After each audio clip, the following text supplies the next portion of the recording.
Bonjour, je m'appelle Camille, j'ai 27 ans, je suis coach en nutrition holistique et aujourd'hui je fais une vidéo un petit peu différente pour parler de ma fausse couche. Alors fausse couche qui n'avait rien de faux, c'était un des moments les plus vrais de mon existence je crois.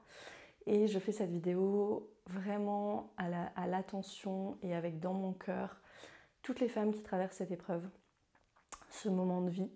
Parce que moi, les premiers jours, j'avais juste 1000 questions et j'aurais vraiment aimé trouver des témoignages que je n'ai pas trouvés. Et donc, voilà pourquoi je fais cette vidéo. Donc l'idée, c'est vraiment de partager comment ça s'est passé pour moi, partager comment je me sens un mois après et offrir des pistes de rituels, de ce que j'ai pu faire pour prendre soin de moi et d'espoir aussi. Donc, moi, c'était une fausse couche tardive. À 2 mois et demi, j'ai appris ça à l'examen des 3 mois, que le cœur ne battait plus depuis déjà 2 mois.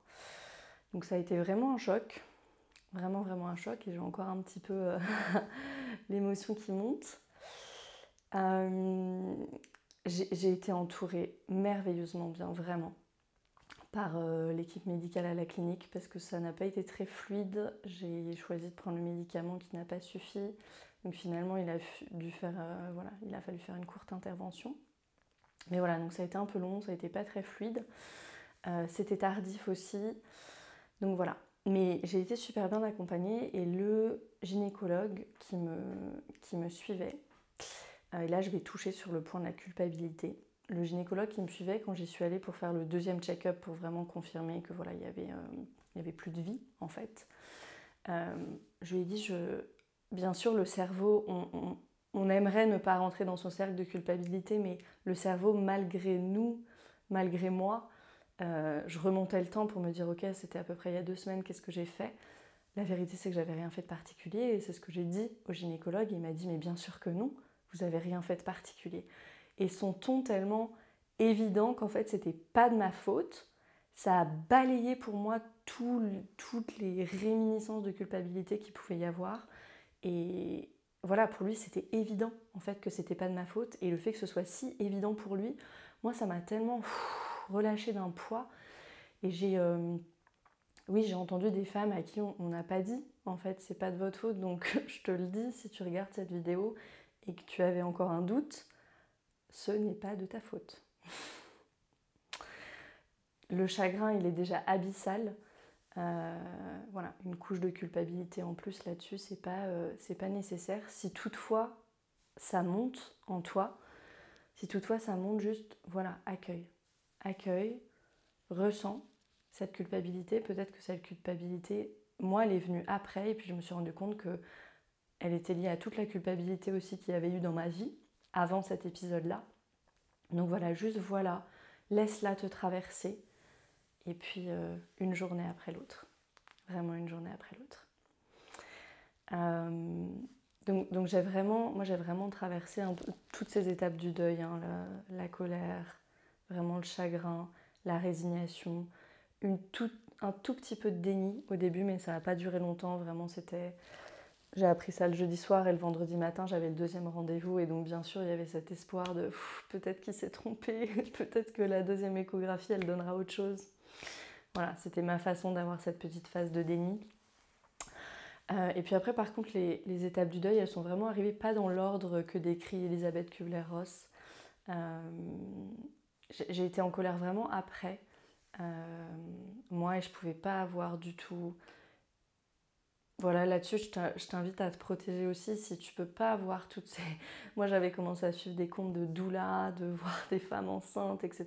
Et là, juste, je pouvais plus, en fait. C'était beaucoup trop pour moi. Donc, je me suis coupée de tout ça.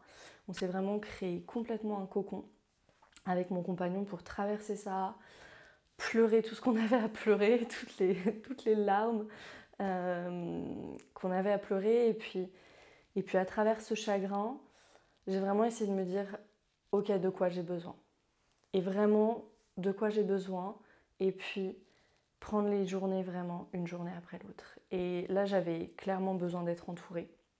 Donc un petit mot, si tu regardes cette vidéo et que tu as quelqu'un dans ton entourage qui traverse ça, qui a eu récemment une fausse couche, ou quelqu'un en souffrance en fait, s'il te plaît, ne dis pas appelle-moi si tu as besoin ou n'hésite pas si tu as besoin de quelque chose. Honnêtement, à travers ce chagrin tellement immense, c'est super dur de savoir ce dont on a besoin, en tout cas au début. Donc juste fais quelque chose en fait. Appelle, envoie un message, amène un plat chaud, envoie une lettre, vraiment peu importe, mais juste fais quelque chose en fait. Et moi, ça m'a fait énormément de bien. Enfin voilà, j'avais des amis d'horizons différents. Une qui m'a dit qu'elle avait fait un son sacré avec des bols tibétains pour moi. Une qu'elle avait prié pour moi. Une autre qu'elle est allée déposer une bougie dans une grotte. Et toutes ces choses, en fait, c'était même pas directement... elles m'ont pas apporté quelque chose ou je sais pas quoi, mais elles ont mis en place ces actions pour moi et je me suis sentie tellement soutenue, tellement aimée que même à travers ce chagrin, je réussissais à avoir cette gratitude et à recevoir cet amour. Donc voilà, être entouré, c'est sûr, c'est super super important. Si tu as la chance de pouvoir être entouré, juste reçois ça. Reçois. Accueille. Et si tu accompagnes quelqu'un en souffrance, voilà, juste pose une action au lieu de demander ce dont la personne a besoin. Parce qu'il y a une belle phrase qui dit ça change rien. Ça change rien à la situation, c'est vrai, mais ça signifie tout. En anglais, c'est it changes nothing but it means everything. C'est je sais plus qui a dit ça, mais je trouvais que c'était très joliment dit. C'est vraiment ça. It doesn't change anything but it means everything. Et donc voilà, je me suis vraiment créé mon cocon. J'ai une amie qui m'avait envoyé un très beau texte d'une auteure slave qui disait vraiment prends les choses une journée à la fois. Fais une soupe, lève-toi le matin. Et le matin c'est difficile, hein, le chagrin il est mordant. Mais voilà, juste une chose à la fois. Fais-toi ton petit roll-on d'huile essentielle, fais-toi un thé. Voilà, une chose à la fois, et c'est vraiment ce que j'ai ressenti journée après journée. Je pouvais faire un petit peu plus, un petit peu plus, un petit peu plus. Et puis il y avait des journées où ça allait, des journées où ça allait pas. Et j'ai vraiment accueilli tout ça. Je me suis laissée traverser, j'ai fait de l'espace, j'ai pas essayé de minimiser. Ce qui nous a beaucoup aidé, c'est les rituels. Donc on a fait un rituel très peu de temps après la nouvelle. On a beaucoup pleuré, on a juste mis quelques pierres, des bougies, des huiles essentielles, la petite photo de la dernière écho. Et puis voilà, juste pleurer. Ça, c'était le premier rituel. Le deuxième rituel, ça a été après le passage à l'hôpital. Donc j'avais récupéré quelques morceaux de ce qui était sorti. J'ai une amie qui m'avait conseillé ça, qui m'avait dit tu verras pour plus tard, ça t'aidera de savoir que tu as pu honorer, aller enterrer à un endroit. Donc c'est ce que j'ai fait, on est allé dans la forêt pas loin de chez nous. Et ça me fait beaucoup de bien aujourd'hui, énormément de bien, de pouvoir retourner à cet endroit, j'y vais, je me parle, je lui parle, et c'est vraiment très très apaisant. Donc ça, si c'est quelque chose que tu peux faire, même de façon symbolique en fait, énergétique, même peut-être si c'est pas les morceaux, juste enterrer, je sais pas, moi j'avais un petit carnet de la maternité, voilà, quelque chose. Donc ça c'était le deuxième rituel, on a mis une petite pierre, etc. pour avoir un endroit. Et puis on a fait un troisième rituel parce que c'était le 31 octobre et donc c'était la Toussaint. La Toussaint, sa main, la fête des morts. Et c'était très puissant cette énergie ce soir-là. On a fait un feu. Là c'était un petit peu plus un rituel de retour à la vie en fait, de célébration de la mort mais avec le retour à la vie. Donc on a fait un feu, on a mangé des châtaignes. Voilà, c'était un petit peu... On revient à nous mais c'était toujours dans notre cocon. Sur la nourriture, moi j'ai senti pendant 3 semaines, un mois après que je digérais pas très très bien. Donc si je peux donner un conseil là-dessus, c'est vraiment de manger chaud et léger. Moi c'est vraiment ce qui a marché pour moi. Des soupes, des légumes cuits, des smoothies. Je me suis fait des gâteaux aussi mais vraiment moelleux. Voilà, pas de cru, pas de croquant. Je sentais que ça passait pas du tout. Donc vraiment voilà, de la nourriture aussi très cocon. Après voilà, je me suis vraiment laissé le temps et puis après quelques jours j'ai voulu commencer à soutenir mon corps aussi, regagner un petit peu en énergie. Moi je voulais faire une petite détox parce que j'avais eu le médicament plus l'anesthésie, donc c'était quand même voilà, assez lourd en termes de charge toxique.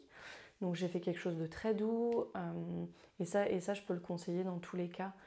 J'ai fait une petite cure d'argile. J'ai utilisé des plantes comme le chardon-marie pour me soutenir. Et puis après, j'ai utilisé voilà, pas mal d'huile essentielle aussi pour soutenir ma digestion, pour soutenir mes émotions. Je ferai une vidéo séparée là-dessus sur vraiment tout ce que j'ai utilisé précisément. Voilà, il y a une phrase que j'aime beaucoup, que j'ai entendue d'un rabbin qui disait « Tu n'as pas à sortir de l'enfer les mains vides ». Et j'ai eu tellement de réalisations pendant cette période de ma vie. En fait, c'est ces espèces de moments où les émotions, elles sont tellement fortes. Et là, le chagrin, il était tellement immense que j'avais l'impression un peu comme de me voir du dessus et en même temps d'avoir énormément de clarté. Et j'ai eu beaucoup de réalisations ouais, sur ma vie pendant ces moments, pendant ce moment. Tout le sens qu'on a pu me donner, tous les partages de mes amis, les bébés étoiles qui viennent pour élever le taux vibratoire de la maman, l'âme qui a peut-être changé d'avis, aussi l'explication scientifique du gynéco qui m'a dit vous avez raison de faire confiance à la nature, dans 90% des cas c'est qu'il y a un problème avec la cellule du sperme ou la cellule de l'ovaire, donc oui, avoir cette confiance, voilà, ça peut aussi vous soutenir. Toutes ces explications-là qui donnaient un sens, un petit peu chaque jour, ça m'a vraiment aidée. Mais vraiment, ce que je peux t'inviter à faire, c'est essayer de trouver du sens plutôt que de trouver une raison. Essayer de trouver du sens plutôt que de trouver une raison. Prendre un jour à la fois. Un jour à la fois, ça suffit. Il n'y a pas besoin de plus. T'entourer. Bien t'entourer, prendre complètement soin de ton corps aussi. Prendre soin de ton corps, te faire accompagner si tu peux en énergétique. Moi, ça, c'est mes étapes d'après. Aller faire un soin énergétique avec une amie qui travaille pour ça, pour aussi, voilà, vraiment faire de la place pour la suite. Mais ça, je m'en sentais pas prête tout de suite, donc ça viendra un petit peu plus tard. Si tu traverses ça en ce moment, je te prends dans mes bras. Je pleure avec toi tout ce qu'il y a à pleurer. Prends bien soin de toi, je t'envoie plein d'amour et surtout prends ton temps. Cette deuxième partie de vidéo n'était pas prévue. Ça fait 1 mois depuis la première vidéo, donc ça fait 2 mois depuis la fausse couche. Mais il s'est passé tellement de choses pour moi que voilà, je me suis dit que j'allais faire cette deuxième partie. J'ai compris aussi pourquoi j'avais beaucoup de résistance à poster la première vidéo, parce que je n'ai toujours pas posté d'ailleurs.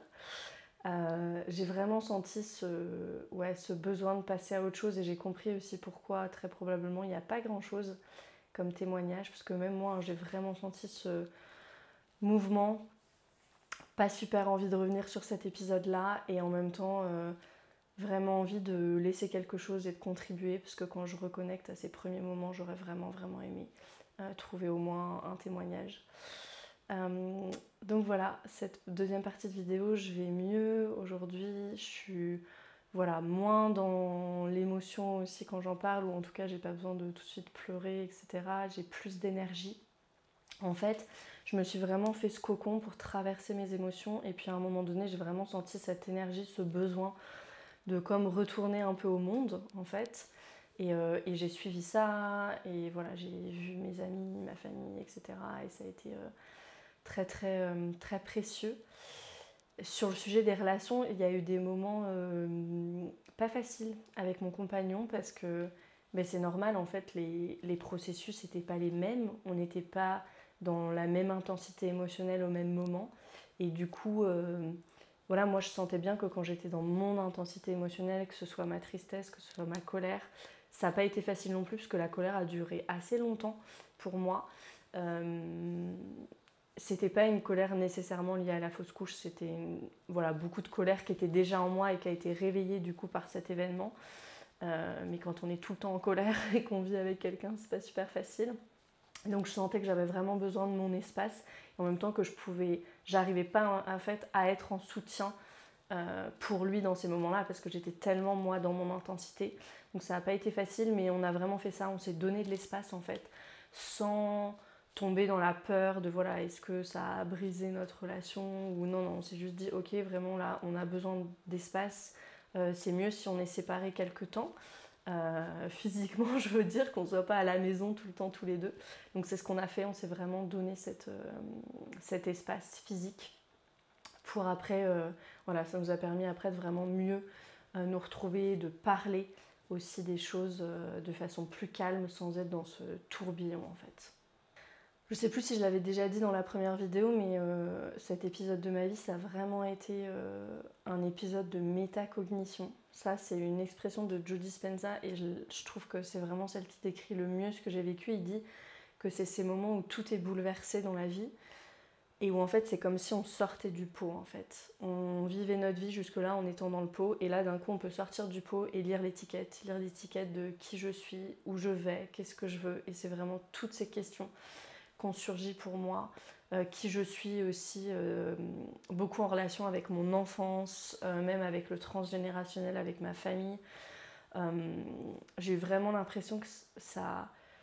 En anglais on dit I was cracked open, c'est vraiment ça, ça m'a complètement ouverte. Et du coup avec ça, ça a ouvert aussi comme des nouvelles voies en moi. J'ai un petit peu de mal à le décrire, mais c'est vraiment... depuis quelques semaines, j'ai une intuition qui est décuplée, beaucoup plus de sensibilité, vraiment beaucoup plus d'intuition presque. Je devine des choses, je connecte à beaucoup de choses auxquelles je connectais pas avant et ça a surtout aussi planté vraiment une graine de compassion à l'intérieur de moi. Ça, je l'ai vraiment, vraiment ressenti. Où avant, je pouvais peut-être être dans un jugement un peu trop rapide, ou pas avoir une aussi grande capacité d'écoute que j'aimerais. Alors moi je pense que j'avais déjà pas mal une capacité d'écoute, mais là vraiment encore plus en fait, et vraiment cette écoute avec la compassion en fait. Et je sens que ça a vraiment été comme une graine vraiment plantée en moi.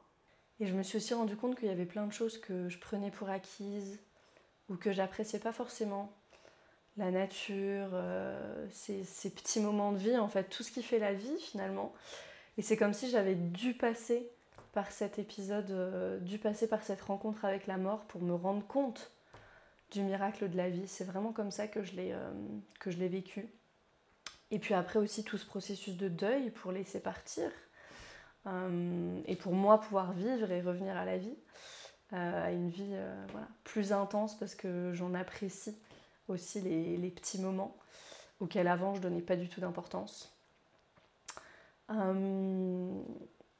Et laisser partir pour pouvoir redonner aussi la vie un jour. Alors je me sens pas encore prête pour ça, dans quelques mois je pense. Et je voulais terminer cette vidéo sur une phrase d'Andrew Garfield, c'est un acteur américain qui avait perdu sa maman et qui a dit cette phrase très très belle et qui je trouve s'applique tellement bien à cet épisode de grossesse naturelle, d'interruption naturelle de grossesse, qui est le deuil, c'est tout l'amour non exprimé. Et pour moi, c'est vraiment ça. Alors ce témoignage, il est éminemment personnel et ton chemin sera le tien. En tout cas, moi, c'est un épisode qui fera partie de moi à jamais. J'ai senti que je ne serai plus jamais la même personne après ça. Ça fera aussi partie de toi. Et je vais juste répéter ce que j'ai dit dans la première partie de la vidéo parce que c'est ce qui m'a vraiment le plus aidée. C'est de ne pas chercher une raison, mais vraiment de trouver du sens.